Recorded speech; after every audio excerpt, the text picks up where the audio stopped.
ಪೂಜ್ಯಾಯ ರಾಘವೇಂದ್ರಾಯ ಸತ್ಯಧರ್ಮರತಾಯ ಚ ಭಜತಾಂ ಕಲ್ಪವೃಕ್ಷಾಯ ನಮತಾಂ ಕಾಮಧೇನುವೆ. ಓಂ ಶ್ರೀ ಗುರು ರಾಘವೇಂದ್ರಾಯ ನಮಃ. ಎಲ್ಲರಿಗೂ ರಾಯರ ಅನುಗ್ರಹ ಯೂಟ್ಯೂಬ್ ಚಾನಲ್ಗೆ ಸ್ವಾಗತ. ಹಾಗೆ ಇನ್ನೂ ಯಾರ್ಯಾರೆಲ್ಲ ಸಬ್ಸ್ಕ್ರೈಬ್ ಮಾಡ್ಕೊಂಡಿಲ್ವೋ ದಯವಿಟ್ಟು ಸಬ್ಸ್ಕ್ರೈಬ್ ಮಾಡಿಕೊಂಡು ವಿಡಿಯೋಗೊಂದು ಲೈಕ್ ಮಾಡಿ. ನಾನು ನಿನ್ನೆ ವಿಡಿಯೋದಲ್ಲೇ ಹೇಳಿದ್ದೆ, ಗುರು ರಾಘವೇಂದ್ರ ಸ್ವಾಮಿಯವರ ದಿವ್ಯ ಚರಿತ್ರೆನ ನಾಳೆಯಿಂದ ಪ್ರಸಾರ ಮಾಡ್ತೀನಿ. ಪ್ರತಿ ಗುರುವಾರ ಒಂದೊಂದು ಎಪಿಸೋಡ್ ಥರ ಮಾಡ್ತೀನಿ ಅಂತ ಹೇಳ್ಬಿಟ್ಟು ರಾಯರ ಚರಿತ್ರೆನ ಓದೋದಕ್ಕೆ ನಾನಂತೂ ಎಕ್ಸೈಟ್ಮೆಂಟಾಗಿ ಕಾಯ್ತಾ ಇದ್ದೀನಿ. ನಿಮಗೂ ಹಾಗೆ ಅನಿಸಿರುತ್ತೆ ಅಂತ ಅಂದ್ಕೊಂಡಿದ್ದೀನಿ. ಏಕೆ ಅಂತ ಅಂದರೆ ರಾಯರ ಚರಿತ್ರೆ ಓದೋದು ಅಥವಾ ಕೇಳೋದು ಆದಮೇಲೆ ಎಷ್ಟೊಂದು ಜನರ ಜೀವನದಲ್ಲಿ ಪವಾಡಗಳು ಪವಾಡಗಳು ನಡೆಯುತ್ತೆ ರಾಯರ ಚರಿತ್ರೆನ ಕೇಳೋದ್ರಿಂದ. ಎಷ್ಟೊಂದು ಜನ ಪಿ ಜಿಲಿದ್ದೀನಿ, ಹಾಸ್ಟೆಲಲ್ಲಿದ್ದೀನಿ ಅಂತೇಳಿ ನನಗೆ ಕಮೆಂಟ್ ಮಾಡಿದರೆ, ಎಲ್ಲೂ ಕೂಡ ನಮಗೆ ಮನೆಯಲ್ಲಿ ವ್ರತಗಳು ಸೇವೆಗಳು ಮಾಡೋದಕ್ಕಾಗಲ್ಲ ಅಂತ ಕಮೆಂಟ್ ಮಾಡಿದರೆ. ಹಾಗಾಗಿ ಅಂಥವರು ಪ್ರತಿ ಗುರುವಾರ ತಪ್ಪದೇ ಈ ವಿಡಿಯೋನ ಕೇಳ್ಕೊಳ್ಳಿ. ಪ್ರತಿ ಗುರುವಾರ ಒಂದೊಂದು ಎಪಿಸೋಡ್ ಥರ ಮಾಡಿಕೊಂಡು 4-5 ಪೇಜು ನಾನು ಓದ್ಕೊಂಡು ಹೋಗ್ತೀನಿ. ಹಿಂದಿನ ಗುರುವಾರ ರಾಘವೇಂದ್ರ ಸ್ವಾಮಿ ಮಠಕ್ಕೆ ಹೋದಾಗ ಈ ರಾಘವೇಂದ್ರ ಸ್ವಾಮಿ ದಿವ್ಯ ಚರಿತ್ರೆ ಅನ್ನೋ ಬುಕ್ಕನ್ನು ನಾನು ತೊಗೊಂಡು ಬಂದಿದ್ದೆ. ನಿಮಗೋಸ್ಕರ ಈ ಚರಿತ್ರೆನ ವಿಡಿಯೋ ಮಾಡಿ ಹೇಳಬೇಕು ಅನ್ನೋದು ನನ್ನ ಆಸೆ. ಎಲ್ಲರಿಗೂ ಕೂಡ ಈ ರಾಘವೇಂದ್ರ ಸ್ವಾಮಿ ದಿವ್ಯ ಚರಿತ್ರೆನ ಕೇಳಿದ್ದಾದಮೇಲೆ ಪವಾಡಗಳಾಗಲಿ ಅಂತ ಕೂಡ ನಾನು ರಾಯರ ಹತ್ರ ಬೇಡ್ಕೋತೀನಿ. ಯಾವುದೇ ಕಾರಣಕ್ಕೂ ಕೊನೆವರೆಗೂ ವಿಡಿಯೋನ ಮಿಸ್ ಮಾಡೋಕ್ಕೆ ಹೋಗಬೇಡಿ. ರಾಯರ ಮೇಲೆ ನಂಬಿಕೆ ಇಟ್ಟು ಭಕ್ತಿಯಿಂದ ಕೇಳಿಸ್ಕೊಳ್ಳಿ, ಆಯಿತಾ? ಬನ್ನಿ ಇವಾಗ ವಿಡಿಯೋನ ಶುರು ಮಾಡೋಣ. ಶ್ರೀ ಗಣೇಶಾಯ ನಮಃ. ಓಂ ಶ್ರೀ ಗುರು ರಾಘವೇಂದ್ರಾಯ ನಮಃ. ಪೂಜ್ಯಾಯ ರಾಘವೇಂದ್ರಾಯ ಸತ್ಯಧರ್ಮರತಾಯ ಚ ಭಜತಾಂ ಕಲ್ಪವೃಕ್ಷಾಯ ನಮತಾಂ ಕಾಮಧೇನುವೆ. ಶ್ರೀ ರಾಘವೇಂದ್ರ ಗುರುಗಳ ಅಮಾನವೀಯ ಅನುಕಂಪ, ದೀನದಲಿತರ ಆರ್ತರ ಬಗ್ಗೆ ಅವರ ಸಹಾನುಭೂತಿ, ಅಪಾರ ಕರುಣೆ, ಅಪರಿಮಿತ ವಾತ್ಸಲ್ಯ ಅಕ್ಷಯ. ದೇವರೆಂದರೆ ತಿರುಪತಿ ತಿಮ್ಮಪ್ಪ, ಗುರುಗಳೆಂದರೆ ಮಂಚಾಲೆ ರಾಗಪ್ಪ ಎನ್ನುವುದು ಸತ್ಯವಾದ ಮಾತು. ಅವರು ತಮ್ಮ ಹಿಂದಿನ ಜನ್ಮಗಳಲ್ಲಿ ಗಳಿಸಿದ ಪುಣ್ಯ ರಾಶಿಯನ್ನು ಭಕ್ತವೃಂದದ ನೋವು ಸಂಕಟಗಳ ನಿವಾರಣೆಗೆಂದೇ ಮಂತ್ರಾಲಯ ಕ್ಷೇತ್ರದಲ್ಲಿ ನೆಲೆಸಿದ್ದಾರೆ. ಅವರು ಸಶರೀರವಾಗಿ ಬೃಂದಾವನ ಪ್ರವೇಶಿಸಿ ಸುಮಾರು 300 ವರ್ಷಗಳೇ ಕಳೆದಿದ್ದರೂ ಸಹ ಇನ್ನೂ ಆ ಮಂತ್ರಾಲಯದ ಮಹಾಮಹಿಮೆಯರು ಪ್ರಕಟಗೊಳಿಸುತ್ತಿರುವ ಪವಾಡಗಳು ಅಸದೃಶ್ಯ, ಅಸಾಮಾನ್ಯ. ಭಾರತೀಯ ಸಂಸ್ಕೃತಿಯಲ್ಲಿ ಗುರುವಿಗೆ ವಿಶೇಷ ಸ್ಥಾನವಿದೆ. ಗುರು ಎಂಬ ಶಬ್ದಕ್ಕೆ ಶಿಷ್ಯರಲ್ಲಿನ ಅಜ್ಞಾನವನ್ನು ನಾಶ ಮಾಡುವಷ್ಟು ಯೋಗ್ಯನು ಎಂಬ ಅರ್ಥವಿದೆ. ಈ ರೀತಿ ಸಮರ್ಥನಾದ ಗುರುವೇ ಶಿಷ್ಯನನ್ನು ಸನ್ಮಾರ್ಗಕ್ಕೆ ತಂದು ಅವರ ಅಜ್ಞಾನವನ್ನು ನಾಶಪಡಿಸುವುದೂ ಅಲ್ಲದೆ ಅವರ ಇಹಪರ ಸಾಧನಗಳಿಗೂ ಕಾರಣ ಪುರುಷರಾಗುವರು. ಶ್ರೀ ಗುರುಗಳು ಕರುಣೆ ವಾತ್ಸಲ್ಯದ ಮೂರ್ತಿಯಾಗಿ ಶ್ರೀ ಮಂತ್ರಾಲಯದಲ್ಲಿ ವಿರಾಜಮಾನರಾಗಿದ್ದಾರೆ. ಇವರು ಅಪರೋಕ್ಷ ಜ್ಞಾನಿಗಳು, ಕ್ಷಮಾಶೀಲರು, ಭಕ್ತೋದ್ಧಾರಕರು, ದುಃಖಹರರು. ಶ್ರೀ ರಾಘವೇಂದ್ರಾಯ ನಮಃ ಎಂಬ ಅಷ್ಟಾಕ್ಷರಿ ಮಂತ್ರವನ್ನು ದೃಢಭಕ್ತಿಯಿಂದ ಜಪಿಸಿದರೆ ಅವರು ಬೇಡಿದ್ದನ್ನು ನೀಡಿ ಅನುಗ್ರಹಿಸುವರು. ಹಾಗಾಗಿ ಅವರು ಕಲಿಯುಗದ ಕಾಮಧೇನು, ಕಲ್ಪವೃಕ್ಷ ಎಂದು ಪ್ರಸಿದ್ಧರಾಗಿದ್ದಾರೆ. ಅವರು ಜಾತಿ, ಮತ, ಕುಲ, ಬಡವ, ಬಲ್ಲಿದ ಎಂಬ ಭೇದವನ್ನೆಣಿಸದೆ ಸಕಲರನ್ನೂ ಉದ್ಧರಿಸುತ್ತಿರುವ ಒಬ್ಬ ಬಹು ದೊಡ್ಡ ಸಮತಾವಾದಿಗಳು.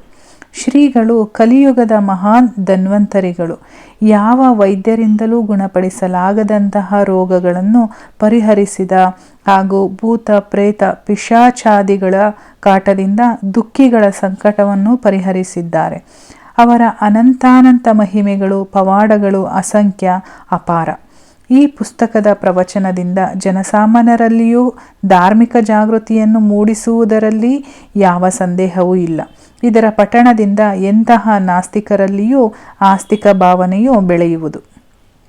ಈ ಕಲಿಯುಗದಲ್ಲಿ ಆಸ್ತಿಕತೆಯು ಇದೆ ಎಂದು ನಂಬಬಹುದಾದರೆ ಕಾಲಕಾಲಕ್ಕೆ ಮಳೆ ಬೆಳೆಗಳು ಆಗುತ್ತಿವೆ, ಸೂರ್ಯ ಚಂದ್ರಾಯ ಬೆಳಗುತ್ತಿದ್ದಾರೆ ಎಂದು ನಂಬುವುದಾದರೆ ಅದರ ಕಾರಣ ಶ್ರೀ ಗುರು ರಾಘವೇಂದ್ರ ಸಾರ್ವಭೌಮರಂತಹ ಮಹಾಮಹಿಮರ ತಪೋಬಲವೇ ಕಾರಣ.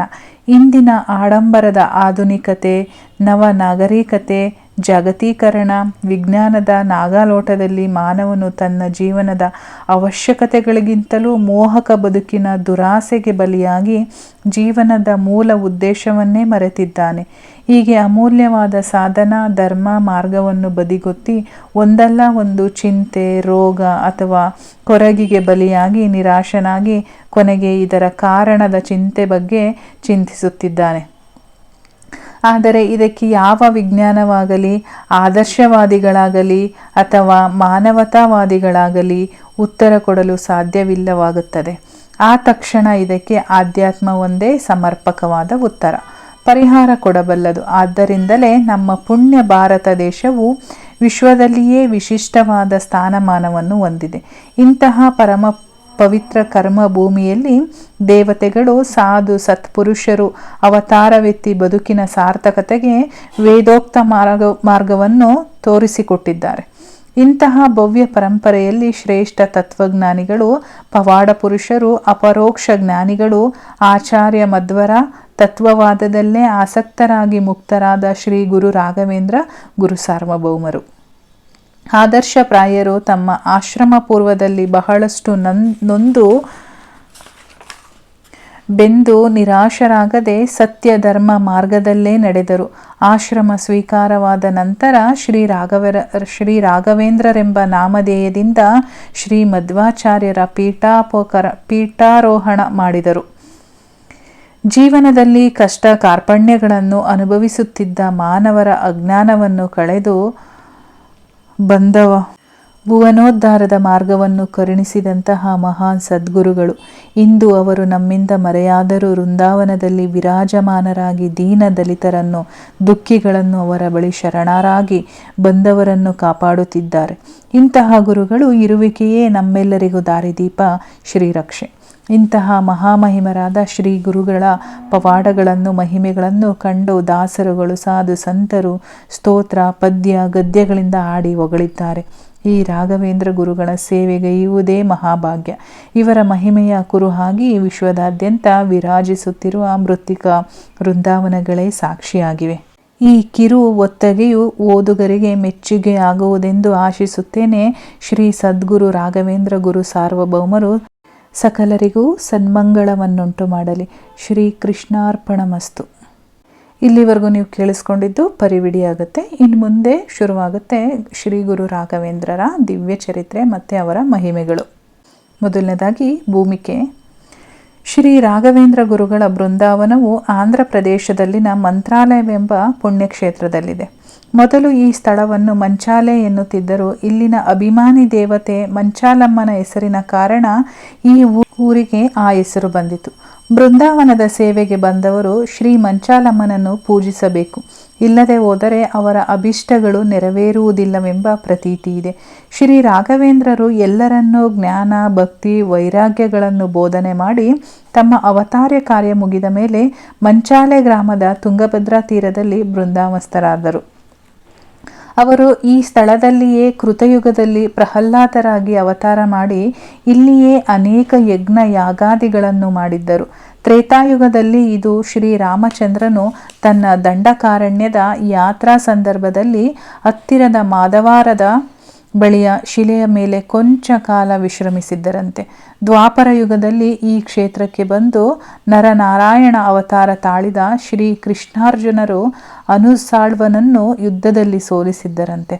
ಹೀಗೆ ಕೃತ, ತ್ರೇತ, ದ್ವಾಪರ ಯುಗಗಳಲ್ಲಿ ಮಹಿಮಾನ್ವಿತರಾದ ಈ ಕ್ಷೇತ್ರವನ್ನು ತಮ್ಮ ಕಾರ್ಯರಂಗವನ್ನಾಗಿ ಮಾಡಿಕೊಂಡು ಶ್ರೀ ರಾಘವೇಂದ್ರರು ಈ ಕಲಿಯುಗದ ಕಲ್ಪತರು ಕಾಮಧೇನುವಾಗಿ ನೊಂದ ಜನಗಳ ನೋವನ್ನು ನಿವಾರಿಸುತ್ತಿದ್ದಾರೆ. ಶ್ರೀಕೃಷ್ಣನು ಗೀತೆಯಲ್ಲಿ ಸ್ವತಃ ತಿಳಿಸಿದಂತೆ ಯದಾ ಯದಾ ಹಿ ಧರ್ಮಸ್ಯ ಗ್ಲಾನಿರ್ಭವತಿ ಭಾರತ ಅಭ್ಯುದಾತನಮಧರ್ಮಸ್ಯ ತದಾ ತತ್ಪನ್ನಂ ಸೃಜಾಮ್ಯಹಂ. ಈ ಶ್ರೀ ರಾಘವೇಂದ್ರರು ಪರಮಾತ್ಮನ ಕಾರ್ಯ ಸಾಧಕರಾಗಿ ಧರ್ಮ, ಜ್ಞಾನ, ಭಕ್ತಿಯನ್ನು ಪ್ರಚಾರಪಡಿಸಲೆಂದೇ ಅವತಾರವೆತ್ತಿದ ಮಹಾಪುಣ್ಯಶಾಲಿಗಳು.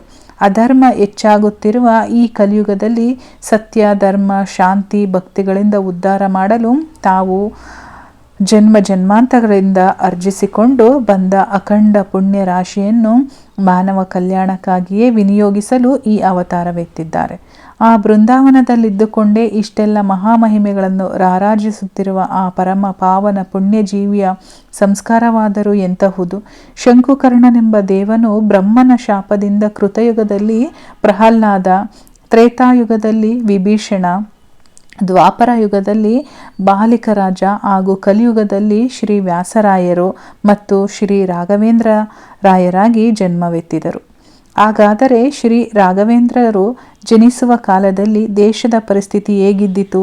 ಅವರು ಜೀವಿಸಿ ಕಾರ್ಯ ಸಾಧಿಸಿದ 17ನೆಯ ಶತಮಾನನು ಕ್ರಿಸ್ತ ಶಕ 1623ರಿಂದ 1671 ನಮ್ಮ ದೇಶದ ಇತಿಹಾಸದಲ್ಲಿ ಒಂದು ಪರ್ವಕಾಲವಾಗಿತ್ತು.